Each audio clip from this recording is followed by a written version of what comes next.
Greetings and welcome back. My name is Dr. Justin Vance. And today I want to make a video on U.S. Philippines coins focusing on the 10 centavos, the smallest of all the silver coins from the U.S. administration in the Philippine Islands.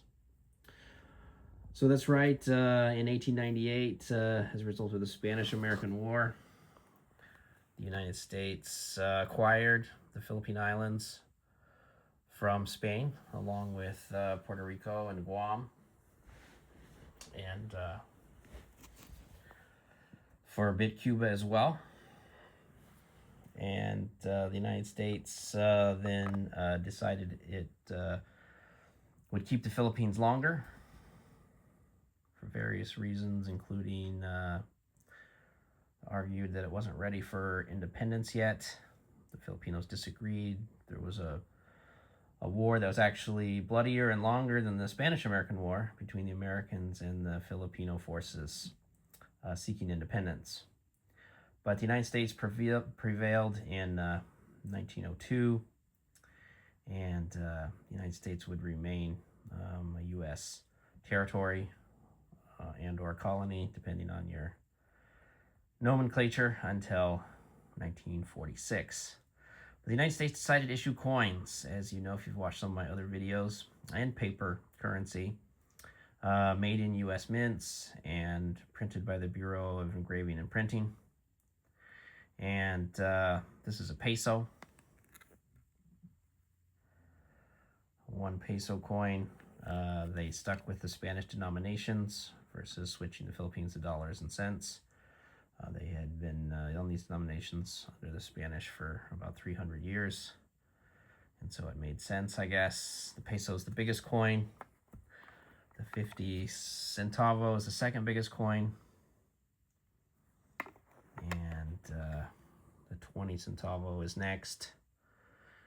They stick with not only the term pesos and centavos, but also the denomination. So 20, of course, had already been being used. It was experimented with in the United States coinage, believe it or not, but we never became popular. We just made it a few years and stuck with the 25 centavos, or 25 cents over the quarter.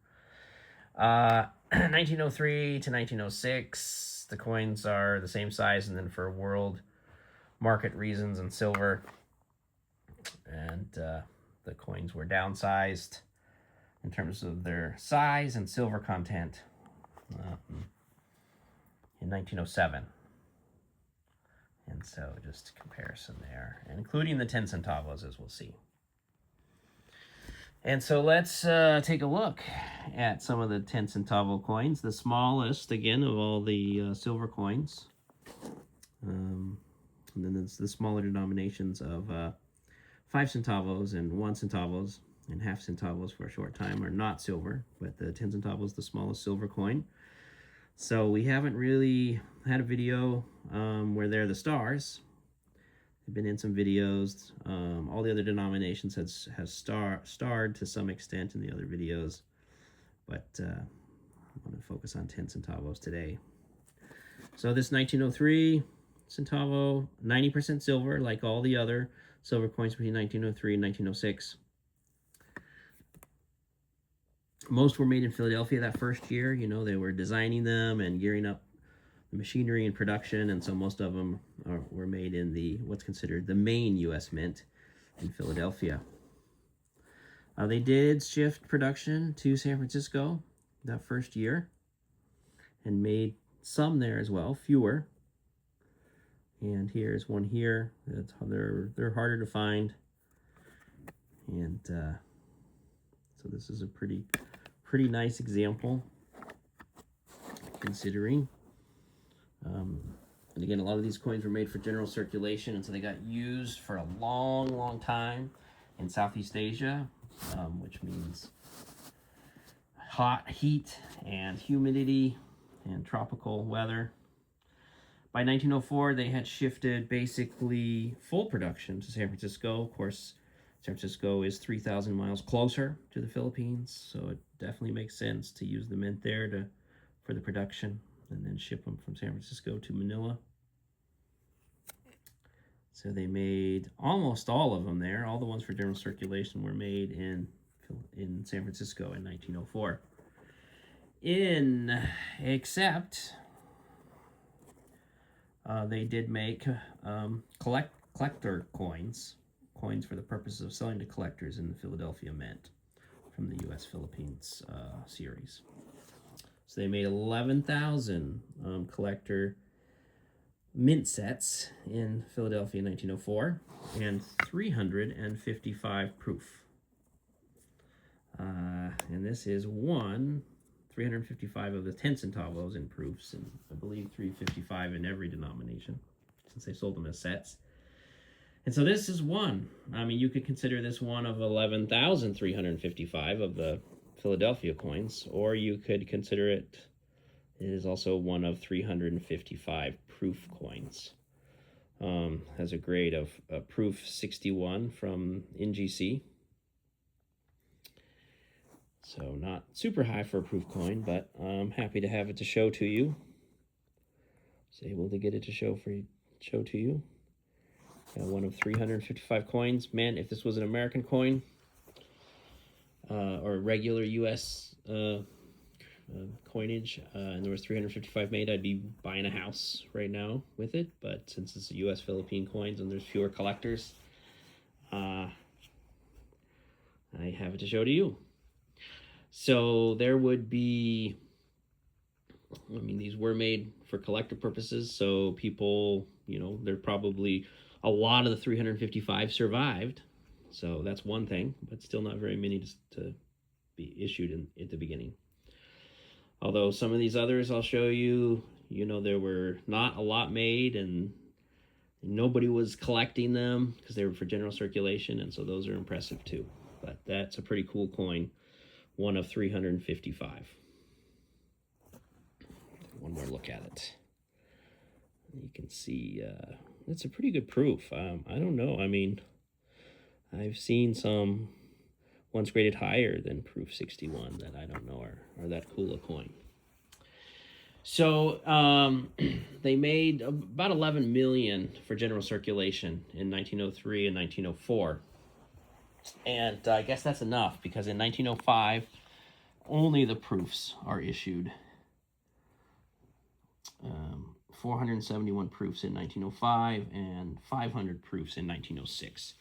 In 1906, there was a major shift, because that's when they went from the, well, we should compare here, the 10 centavo. So they went from the larger 10 centavo, which is the same size as a U.S. dime, down to a smaller size. As you can see, put them in these display cases for the videos. This is a 1907P.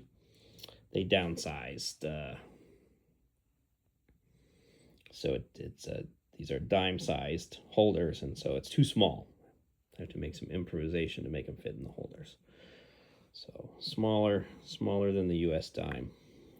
And they went down from 90% silver down to 75% silver. In all the coins except for the pesos, they went from 90 to 80, but all the others went from 90 to 75. Still a lot of silver, still considered a nice silver coin. But yeah, world silver prices rose, so it made sense to downsize the silver content. Also, one U.S. dollar was fixed at the rate of 2 pesos. That was the ratio. And so that was another reason why it made sense to downsize the silver. They didn't cut it in half, but at least the U.S. Philippines peso didn't contain more silver than the Morgan dollar, which it did slightly before 1907. All right. And then, here's the downsized 1907 peso. I didn't really show you that. But there are the supporting cast here, because the 10 centavos are the star of this video. So 1907, because of the shift design and production, there's an increase in the number in Philadelphia again. 1.5 million of these were made in Philadelphia. Again, not a lot of survivors. That's why I still have key date written on here, because they were used and abused from probably 1907 through into the 1960s before they were finally completely retired. Philippines continued to use these coins even after their independence, alongside, eventually other coins. But and I'm sure people started saving them toward the end, just like people started saving U.S. silver coins in the 1960s, especially starting in 1965 when we shifted away from silver altogether. And so they were putting them away, but used for a very long time. And so hard to find even in decent shape, let alone mint shape. So quite a few, but so 1.5 million, 1907. Philadelphia, almost 5 million, 1907S. So again, shifted back to San Francisco as soon as they can, closer to the Philippines. This is a nicer coin, a little bit easier to find a nicer one to show you. Same design, just smaller. We shift to 1907. So pretty cool. 1908, this is general circulation, 1908. 1908 will be the last proofs ever issued. There were U.S. coin collectors all the way back then, and I guess for a while there, maybe they thought they were going to collect U.S. Philippines coins just like all other U.S. coins, and so they made a certain number of mint sets and proofs. But in 1908 were the last ones. So this is a general circulation, a really nice general circulation, 1908, San Francisco. And they're only made, the general circulation is only made in San Francisco in 1908. They did make the proofs that they made in Philadelphia, 500 once again in 1908. And those will be the last proofs they ever make. I guess there's not much of a demand for them after that. And then in 1909, 1909 is quite a low mintage. It's one of the lowest mintage general circulation issue in 1909. And they only made it in San Francisco, and they only made 312,199. And this is a nice one. I will say it is a little bit easier to find better condition 10 centavos than it is 20 centavos. I really feel like, from seeing these coins, looking at a lot of them, kind of collecting them and paying attention and looking at them wherever I can, the 20 centavo was the workhorse. Not that many 10 pesos stayed in circulation.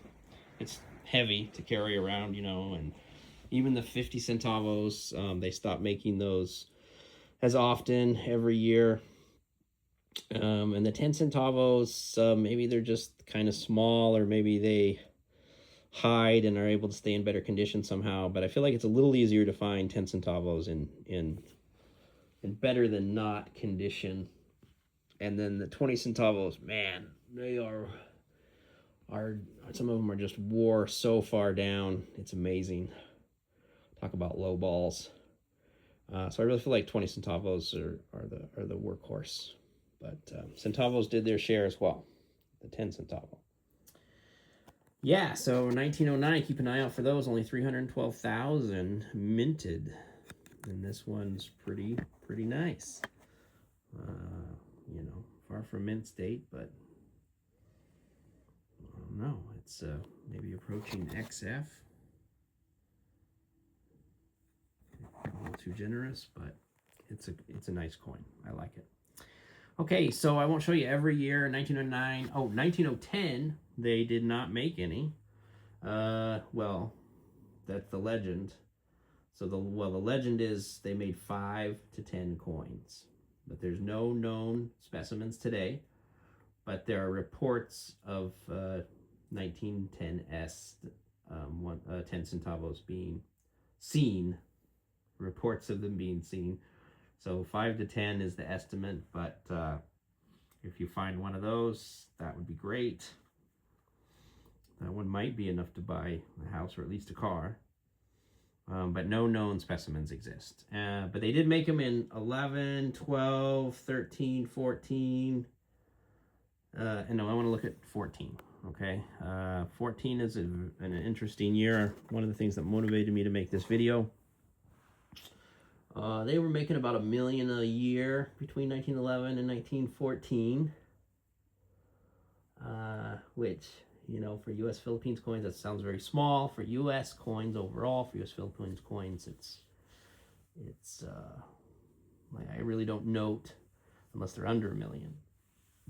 And then, you know, we had that one year where there was 5 million, a couple of years where there were 5 million, but 1 million is not so remarkable.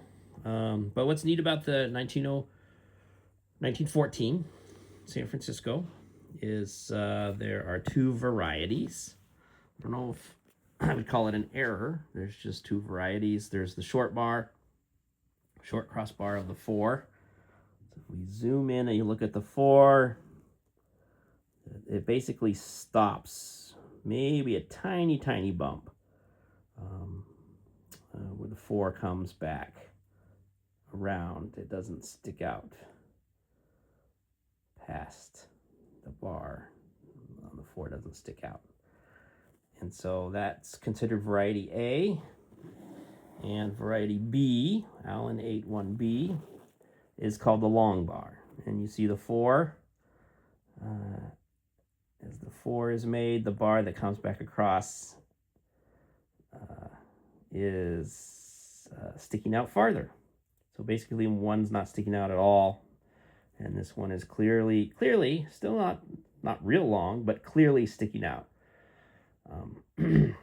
past the vertical line on the 4. Let's go back and look at the other one again here. There we go. Yep. See? So 4 different bars.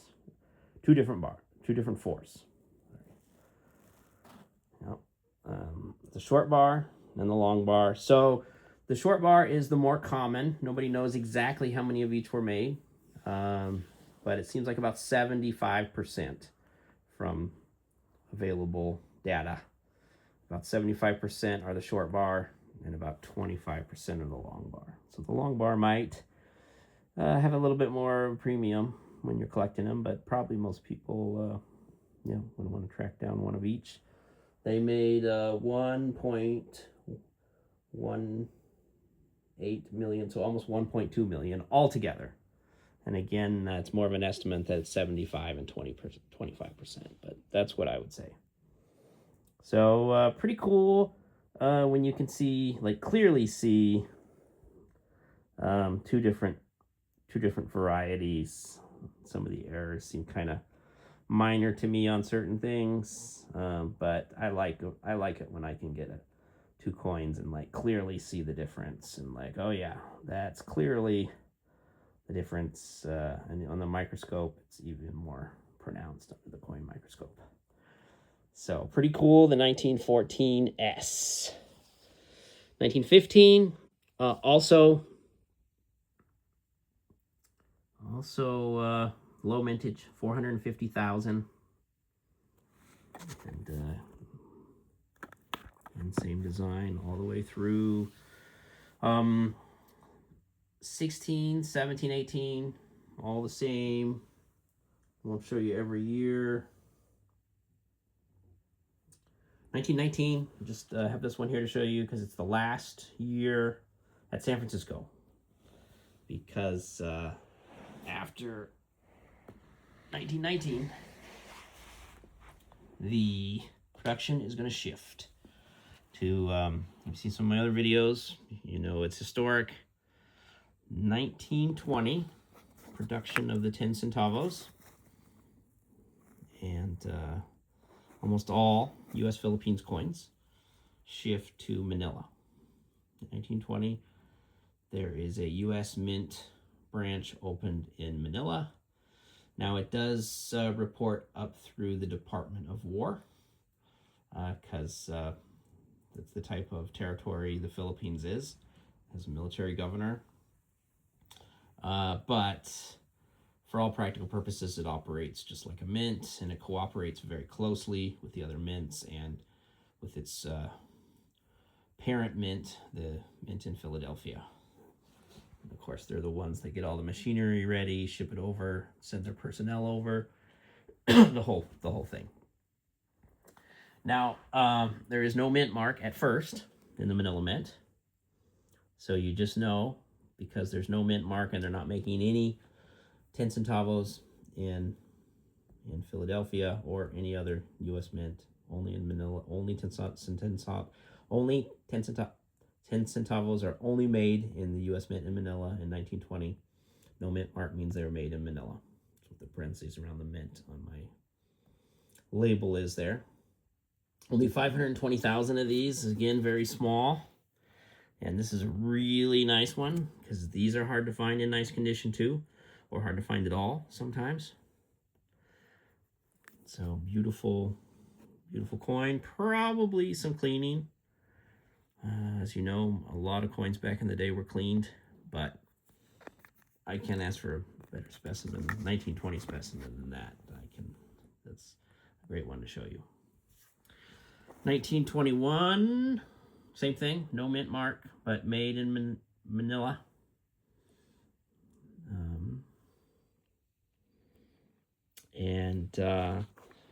Because of World War I, when World War I ends, economies are booming in a lot of places, including the Philippines during World War I, providing war materials and resources and stuff.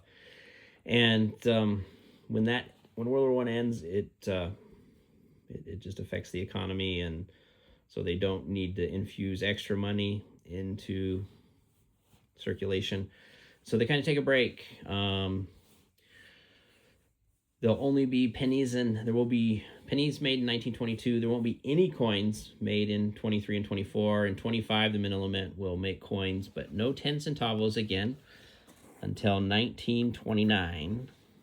And that's here's a 1929 M, and this is the first 10 centavo with the M mint mark for Manila, which I always think is pretty cool. My favorite U.S. Philippines coins are the ones with the M mint mark, because, you know, it really throws people off. Because still educating people. We're all still educating people, and I encourage you to educate people too about the U.S. Mint in Manila and how there was an M mint mark while the Manila Mint operated.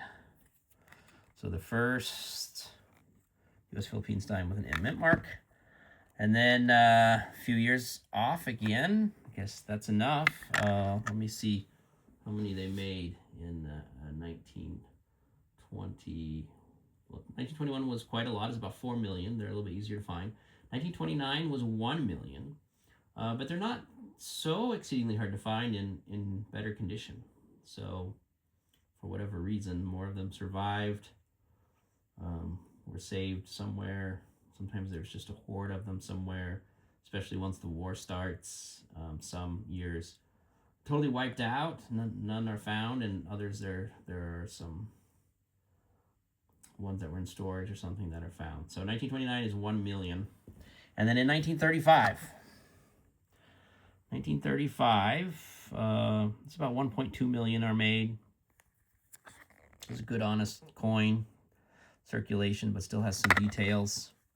It has the M mint mark. And actually, 1935 is interesting because it is the, yeah, see that M's pretty good, even with the wear.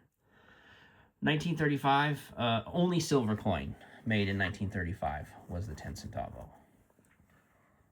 For, I guess, for the money supply, that was all that was needed. And so if you want a 1935 M silver coin, the 10 centavo is the only choice. Now, they made, oh, I got these mixed up. 1930s. Let's look at the 1937 first. 1937, a new design finally. Okay, the obverse stays the same, but the reverse shifts. Still made in the Manila Mint, but the Philippines gets its Commonwealth status. So it is a step toward independence in 1935, and the Philippines gets a president, there's still a Governor General from the United States appointed, but he works in cooperation with the President of the Philippines at this point. And the Philippines has promised its independence 10 years after this date, November 1935. It will be delayed 1 year because of World War II, but it will happen. The mint mark stays on here. Oh boy, this is an MS-64 coin, and it's still not that easy to see. The mint mark, there it is. Maybe we can see it better on the 1941 I have. You know, some of this it isn't necessarily from wear, because this is an MS-64, but maybe just from the strength of the strike. So this is a 19, and this is the, it says Commonwealth of the Philippines on that ribbon. Again, depending on the strength of the strike, it's really hard to read, even on the mint state coins. And it's the is always especially hard to read, and it's on all the coins, not just the 10 centavos. The 10 centavos are smaller, but there is the. Can we see the M on that one? Maybe it's the lighting or my camera. Let's pick it up and see if that helps. There it is. There you go. So that is the lighting. But the M's are a different style, so they are a little bit harder to see, and I feel like they're a little more fragile on all the Commonwealth reverses, on all the coins, not necessarily just the 10 centavo. So you see the M there. It's more like an upside-down W than the kind of blocky M that was on the earlier ones. And it is still to the left of the date. But 1941 will be the last. Zoomed in there. 1941 will be the last coins issued in the Manila Mint, because, of course, that's when Hawaii and the Philippines are attacked. In December 7th, 1941, and eventually the Japanese will take over the Philippines in the spring of 1942, and the mint will be destroyed during the war, especially in the recapture of Manila in 1945, and so there won't be any more coins made there again, so 1941 is the last 10 centavo made there, and no more coins are made there after that.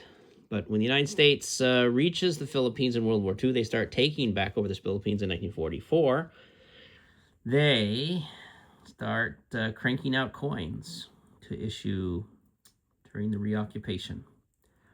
And so production is again shifted back to the mints on the U.S. mainland, including Denver. So this one gets a D. This is the first time we've seen the Denver Mint, 1944, in the U.S. Philippines coins. And actually, all the 10 centavos are made in Denver. And you see, there it is, the D mint mark that we all know today, still making U.S. coins today, to the left of the date, 1944. Same reverse, same obverse, which started in 1937. And this is an awesome, brilliant, uncirculated 1944. They did make a lot more of these than ever before. They had to catch up. A lot were going to be needed. They made 32 million 10 centavos in 1944, all in Denver. So that's more than has ever been made before. So you are able to find these, and 1945s are even easier. In 1945 10 centavo, they made 137 million. So you can get these, in MS-65, and you don't have to pay an arm and a leg. Of course, this one is definitely mint state, but not professionally graded, so who knows what it would get, but I think it would get some mint state grade, both of these. Especially the 1944 seems even a little nicer. It's a good one. Okay, well, 1944, 1945, the Philippines will get its independence. In 1946, And they'll eventually start making their own money. They'll stick with these for a while. But I just wanted to give you a tour of the 10 centavo coin. So it finally got a video where it was the star. One more look, maybe with one more look at the 1914 short crossbar and long crossbar.